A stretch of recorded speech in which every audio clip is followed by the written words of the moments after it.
Hello and welcome back to my channel. My name is Emily or La Movie Mija. I'm a part-time filmmaker, full-time movie lover, and today we're going to be doing things a little differently. Typically on my page, you can come to expect one new movie review from me every single week. However, I've been working a lot of late hours and I missed a video last week. I am so sorry for that. But to make up for it, I decided to compile all of the movies I watched in the month of January to give you one supercharged video with a lot of little reviews. And these are movies that I wish I had the time and energy to create full-length movie reviews for. However, I just can't.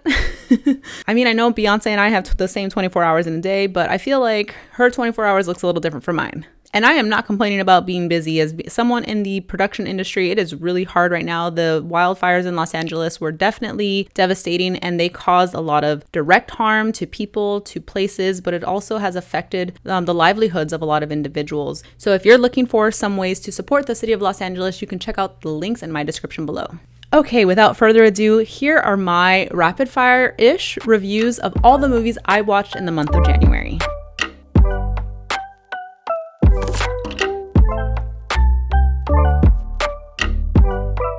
Let's start with Wallace and Gromit, Vengeance Most Fowl. Like the title suggests, it's a film that has a longtime character come back into the mix, but what the main storyline is focusing on is the dynamic between Wallace and Gromit. So Wallace is an inventor. He makes a lot of things to get him out of bed, to make his breakfast, to really automize his life. Like he's not really paying attention. He's not really present. He's just letting his inventions take him throughout his day.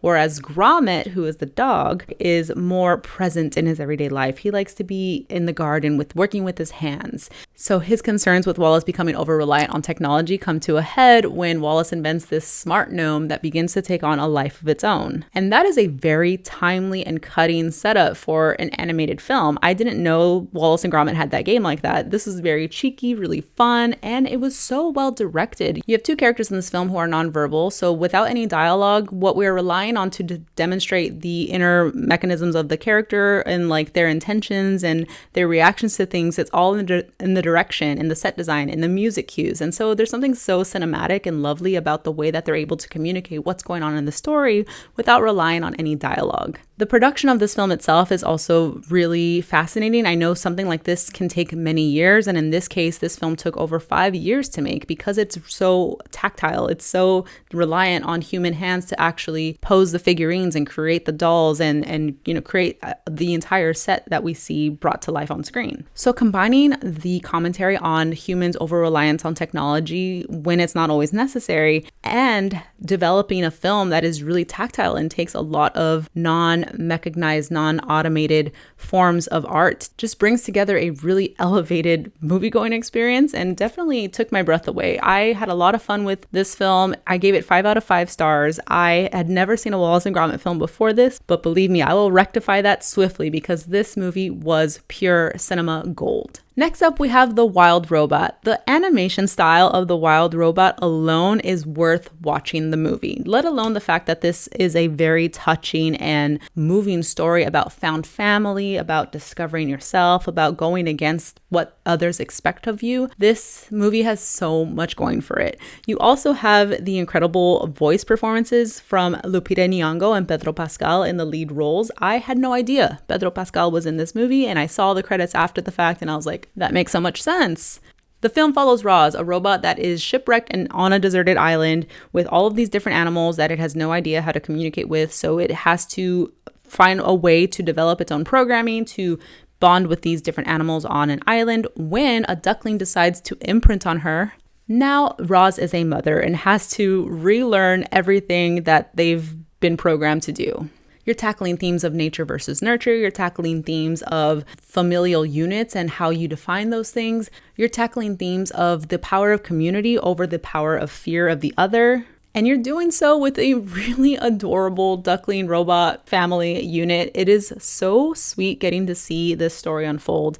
On top of that, the art style was so gorgeous. This is a movie that definitely had me crying several times throughout, sometimes for the story, sometimes out of the sheer beauty of the animation we were seeing on screen. And the first time I cried watching this movie was just this visual that we get of Roz the robot up against this wall of butterflies. The art style is so stunning, and that alone, again, is worth you watching this movie. But you're also going to get this really fabulous story. I also love that we get to see new art styles in animated movies, and my nephew is a huge fan of this movie, and so he was so excited to know that I loved it just as much as him. So shout out to my nephew. Good recommendation. Shifting gears from animation, we are going to talk about a couple of movies with some career-defining performances from its lead actresses. First up, you have Baby Girl, starring our patron saint of AMC movies, Nicole Kidman. This movie is about a high-powered CEO who puts her career and family on the line when she begins a torrid affair with a much younger intern, played by Harris Dickinson. This movie, I feel like a lot of the commentary around it after the fact was that people were expecting it to be a lot more sensual, a lot more focused on the sex of it all. And even though there is a lot of sex, that, you know, this movie revolves around an affair, and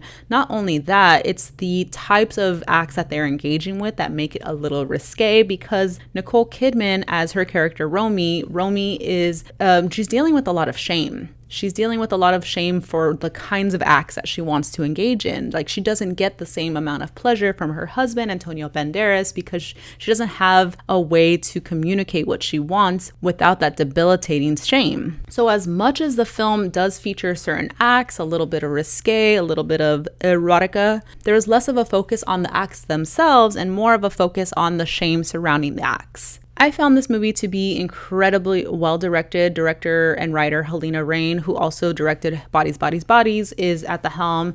I find it really fascinating that they're tackling a subject matter like this. You think when you hear that an older, high-powered CEO is engaging in an affair with an intern, you kind of have a roadmap for how that plot is going to play out. Like, we've seen that before. But I do think that this film does a lot of things that are really fresh, and the things that you think you're going to see, they definitely come up, but they come up in new and interesting ways. I think what makes this movie feel fresh and spicy is that there's other layers of context that are being considered in its storytelling. You have the layers of the gender dynamics, the layers of the power dynamics. You also have this idea of exploration of shame and kinks and how people just want to feel connected. There's also a really interesting theory about the representation of automation and AI in this film, because Romy is a high-powered CEO who relies on a lot of decision-making she has to do for her work, for her family, as someone who is making the household as well. Like, she has to make a lot of decisions in her daily life. It seems like she doesn't want to have to put in the effort to have a valid and powerful sex life with her partner. So instead, she finds somebody who is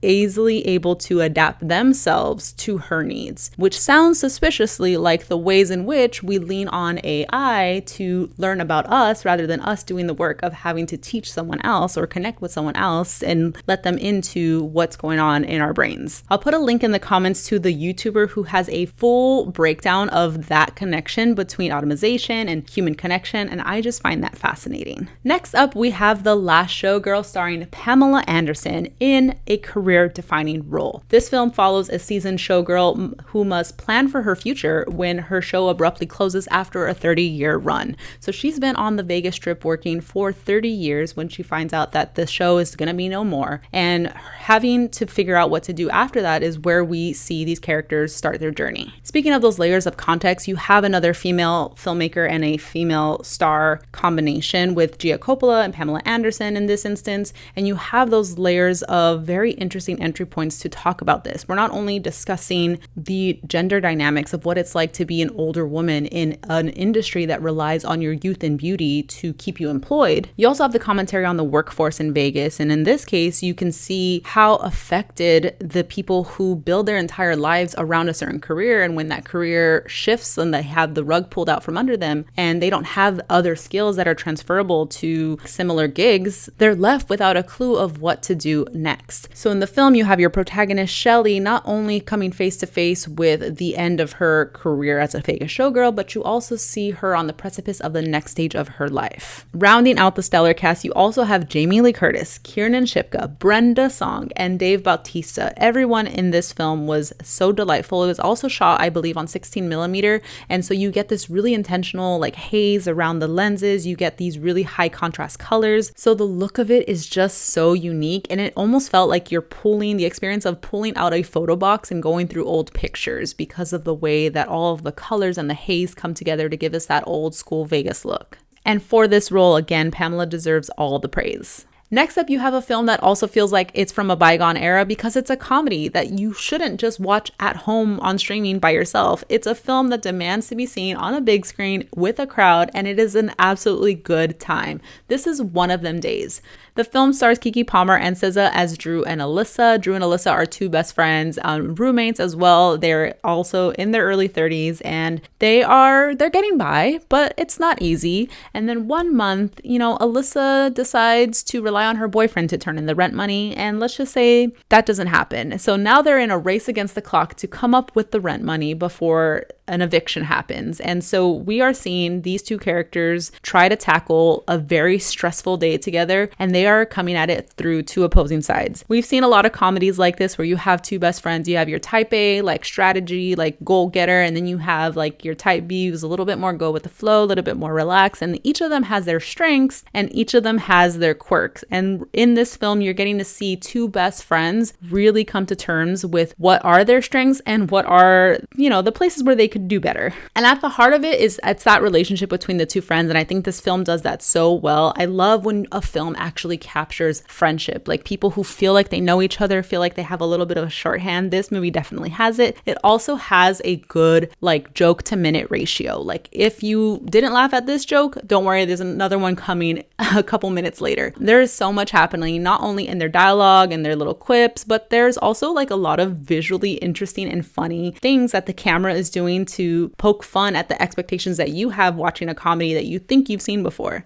You also have a lot of scene stealers in this movie as well, from Cat Williams to Kayla Montoroso Mejia. Like everybody is so funny, packs a lot of jokes, and in the end, it just feels very fresh, very vibrant, and I cannot wait to see more films produced by Issa Rae. I love Issa Rae's brand of comedy. She understands how to tell a story, present a story that is just factually representational of like people that she knows. Overall, the film is very fresh, very fun, and I love that it's also very current. It's tackling a subject like evictions, about like how predatory loan companies are, loan sharks are, and it's doing so in a way that's never punching down on the people who are victims of things like this, but in more so it's presenting the case and it's giving you the texture of the landscape that they're experiencing these issues, and from there you're getting to see the wild antics of the two friends who are trying to navigate their way through this day that is just one of them days. Next up, we have a handful of horror films in January. We love to see it. First up, we have Wolfman, written and directed by Leigh Whannell. And I was really excited to see this film because Leigh Whannell's other film, The Invisible Man, was a great representation of combining a classic Universal monster with a really modern and terrifying subject matter. And in that case, it was domestic violence and abuse. And in this film, you can see a little bit of what he did in The Invisible Man present, because you have that same combination of a classic Universal monster, but now instead of focusing on the monster itself, you're focusing on the family dynamics. And I think that part of the film is so strong. The performance from Christopher Abbott as the lead role was so incredible. I don't think I'd seen him before, and I definitely want to look out for more things from him. I think the film really handled that family dynamic, the family story, the impact of what happens when a family becomes impaired or there's an illness that takes over the family was really, really well done. However, the horror element of it all felt a little flat for me. And I think part of it is because most of the film takes place in this one location in the woods. And even though I typically would like that part of a film, like I like when a film stays small in scope and is able to just do that so well. But in this case, I felt like the action felt very flat for me. And so we didn't really have like high stakes. The emotion was also kind of weighed down from these like low stakes, like hide and seek with the wolf animal creature prowling about. And in the end, it kind of took the wind out of my sails, like seeing them have this repetitive action, playing hide and seek and trying to just evade the creature. And I wish they would have been able to punch that part of the story up more, because I do think that the family dynamic of it all was really well done. Next up, we have Presence, and I did do a full-length review on this, but briefly, I'll just say it's about a family who becomes convinced that they are not alone after they move into their new home in the suburbs. And if you've seen the movie, you know that it's a lot more than that. Like, the film is told from the point of view of the ghost itself, so it's first-person point of view throughout. And I thought that was going to be like a gimmick. I thought I was going to get tired of it really fast. However, what Steven Soderbergh was able to do with the camera movements was really fun, really exciting, and I think he accomplished it well. It definitely was a big big swing, and that risk really paid off for me. I thought the characterization of the camera character was really well done. I thought that the film never overstayed its welcome because it is like under 90 minutes, and I am never going to be mad when I see Lucy Liu on screen. Next up, we have Companion, another film that I did a full-length review for, but very briefly. The billionaire's death sets off a chain of events for Iris and her friends when they have a weekend getaway in a very isolated, remote place. And if you've seen my full-length review, you know that my biggest gripe with this film was the trailers. I feel like the trailers for that film gave away way too much. So in the off chance that you are seeing this video before watching the movie, do not watch any trailers. Just skip them. I mean, trailers these days, I understand they're trying to get people in the theaters to go see the movie. However, I feel like they need to practice a little bit more restraint. All I need to know is a vibe. Just show me the vibe. Give me a 30-second like vibe check, colors, angles, soundtrack. Give me a steady cam shot of like the characters. I don't know. Do less trailers. I really enjoyed this movie, and I think I did enjoy it more because I hadn't seen any trailers. This film is also an example of very small scope, but very well executed. You only have a few characters, you have one location. It doesn't try to over-explain like the outside world way too much. It just assumes that it's living in the world that you're in the near future. And I really like when a film is able to just focus in on its strengths. And in this case, its strengths are the character dynamics. And I think the violence and the action in this film were very well suited for the narrative that they were trying to tell. Now, this next film is not a horror film, but what is scary is that I wasn't able to finish it. This is Back in Action, starring Cameron Diaz and Jamie Foxx. I was really excited to see Cameron Diaz back in action. The film follows a former CIA spies. Why couldn't I say that? Former CIA spies who are pulled back into espionage after their secret identities are exposed. So that's like a classic setup we've seen before. The action in this film looked pretty cool. I did get to like the first 15 minutes of it and I was like, okay, I think I'm in. But then, you know, the dialogue of it all, like the characters were so odd. Everything felt so forced, so weird. None of like what the words they were saying were making any sense, much like me right now. And in the end, not in the end, in like the first 30 minutes of it, I decided I could no longer watch this movie. I just found it to be really lackluster. Like, really, was anyone really trying when they came up with this concept?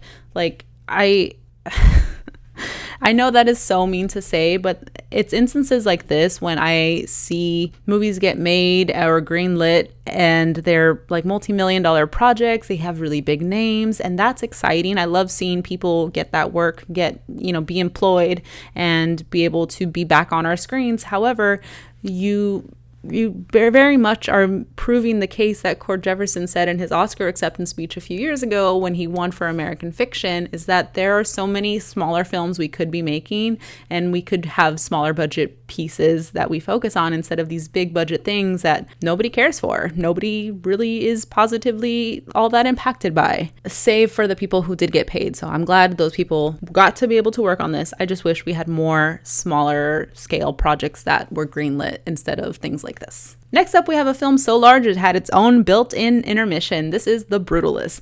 The Brutalist is about a man who is escaping post-war Europe. He's a visionary architect, and he decides to come to America. He has to start from nothing, rebuild his life, his career. He even has to rebuild his marriage. And he is one day just kind of discovered by this billionaire, this really wealthy man who wants to put him up and make him a partner in like this vision that he has for a new building. The film stars Adrian Brody and Felicity Jones, Guy Pearce, and Joe Alwyn. I think that some of the controversy around this film have been regarding the use of AI to perfect the Hungarian accents of Adrian Brody and Felicity Jones specifically.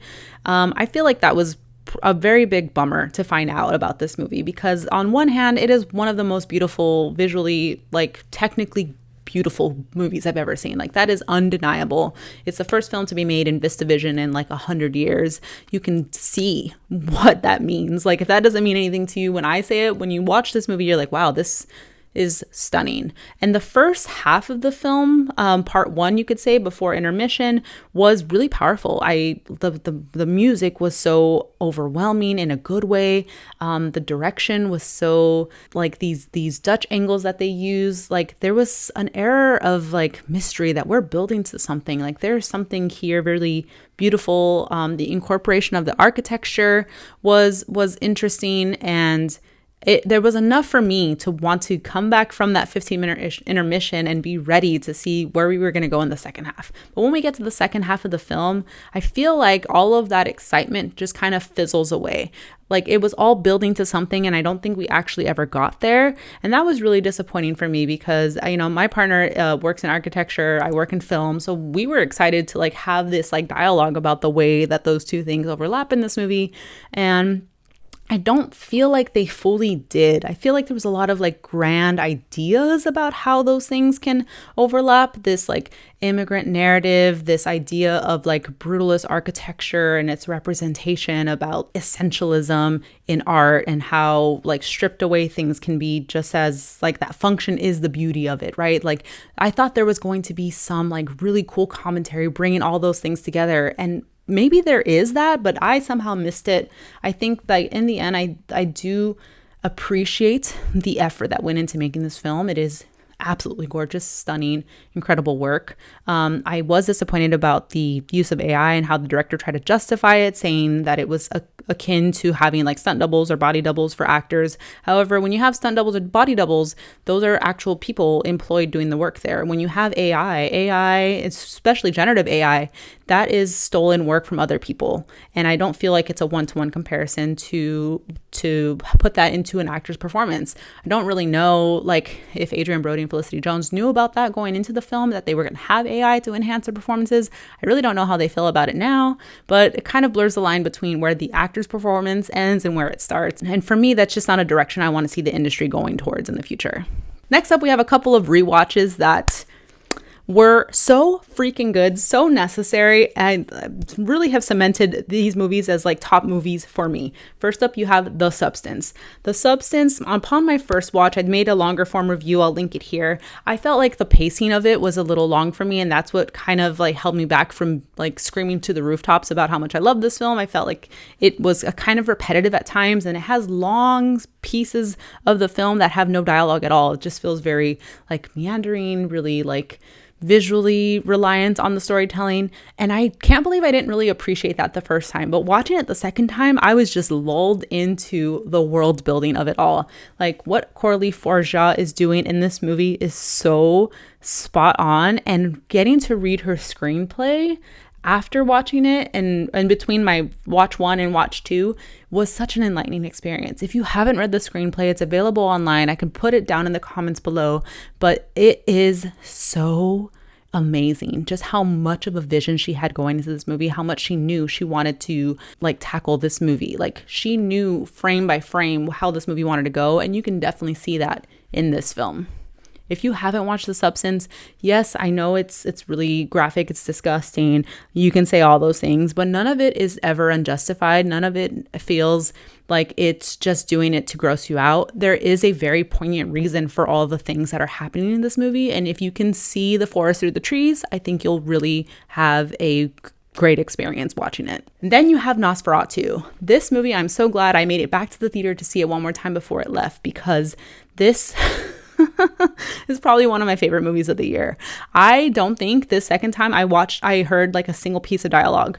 I could not understand what they were saying. And I'm not trying to say that that's anything against the film itself or the sound design. All of that is perfect. But what I am trying to say is that I was just so enamored with the way the visuals came together. From what I understand, Robert Eggers and his DP have worked together on everything from The Witch, The Lighthouse, The Northman till now. But this is like the first time they've had the budget to use like a crane for their camera. And knowing what they were able to do with those extra dollars and get that camera to move the way that it did, and the way that it just swallows you in the theater as if you're surrounded by darkness. You're surrounded by darkness within the picture of the film and then within the movie house. It's just such a surreal experience, and I I think I was like giggling throughout the movie because I was so excited to see it again and just was so in awe of how they were able to just put all of this like gothic experience together in the greatest way possible. Next up, I have a TV show I just want to shout out really quick. I don't really watch a whole lot of TV shows or new shows all that often. I am a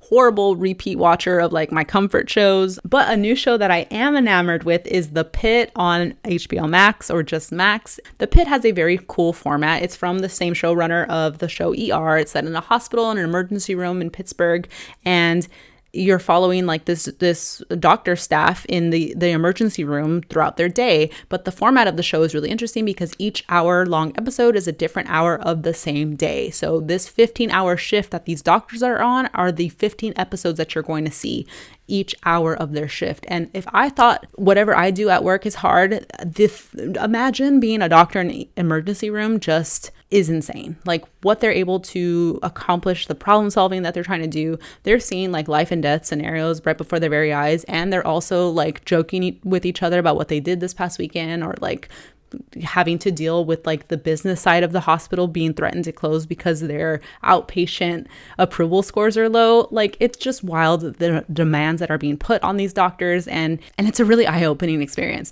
I sent this show over to one of my relatives who does work in a hospital, and they could attest that it is a really lifelike experience. It felt like they were at work, they said, when they were watching the show. Okay, very quickly, I do want to touch on my mini Harry Potter movie marathon. My partner and I have so far watched 1 through 5, and the experience of watching them all in order now, as someone who has learned a lot about filmmaking and has grown my appreciation for movies in general. Like I have the language now to understand why some of those movies hit and why some of them didn't. Like starting with the first 2 Harry Potter films, they're both directed by Christopher Columbus. It just sounds so funny to say. They're both directed by Chris Columbus, the same director of Home Alone. So they have like this like childlike wonder like to them. They feel really holiday like. They're very warm in their color palettes. They feel very cozy, and there is some inherent danger in there, but nothing ever feels too scary. And then you get to the 3rd film, directed by Alfonso Cuarón, who had just come off of directing Y tu mamá también. Whoever made that connection between him making that movie and this one, creative genius you are. I would not have seen the vision, but that movie is one of my favorites, and it still is. The visuals that they give you in this movie are incredibly stunning, and the way that they're able to take that childlike wonder of the first 2 movies and kind of elevate the danger here a little bit as they're maturing is so fascinating. You get the introduction to a lot of like lifelong favorite characters like Lupin. You have that scene with the Bogart and the way that they're able to trick you with that magic mirror camera shot. I still can't wrap my head around it, but it is so cool to watch.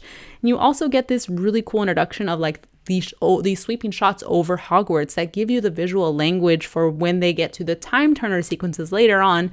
It's important for you to know what the layout of Hogwarts is like so you can like understand the stakes of Hermione, Harry, and Ron navigating around the castle. Genius work. But then you get to the Goblet of Fire, and that movie that movie is so bad. I remember that book being one of my favorite books to read in the series. However, watching that movie just doesn't know what it's trying to do, what it's trying to be. There's like some over sexualization things happening in that movie. Like there's some like shots of like the Beauxbaton girls' butts at one point. Then you have like this overemphasis on like Hermione and Crumb's relationship being only physical. There's a lot of weirdness happening, okay? Overall, the movie just doesn't know what it wants to do with all the different, like, that's a fat book. And this movie doesn't know what it wants to do with all those different events. It kind of just pushes them all together in a nonsensical way. But the one thing that they do get correct is the ending. So I am so glad that they honored Cedric in that way, because I do think that end scene is so powerful. And then you have Order of the Phoenix, directed by David Yates, and I believe he directs the rest of the films. And this movie is like, okay, we're back. Goblet of Fire was a wash, but Order of the Phoenix, so stunning. Like, I love the blues in this movie. I like that it is pushing that danger level, and it feels a lot more magical as well.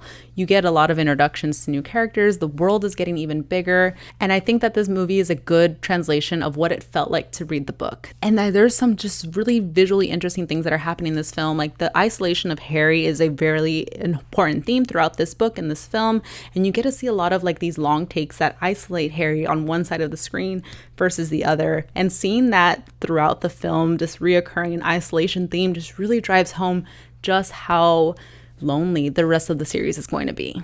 Okay, that was all the movies I watched in the month of January and a little bit of the TV that I've been watching as well. If you stuck around this long, thank you so much for watching my video. Please consider liking and subscribing for more movie reviews from me. I promise I will be more timely in the future, or at least that's the goal. And again, if you want to consider giving or donating your time or energy or dollars to the places that need your help and support in Los Angeles following the devastating wildfires, please check out the links in my description below for that information. Okay, that is all for now. Thank you again for watching my video. I'll see you next time. Bye!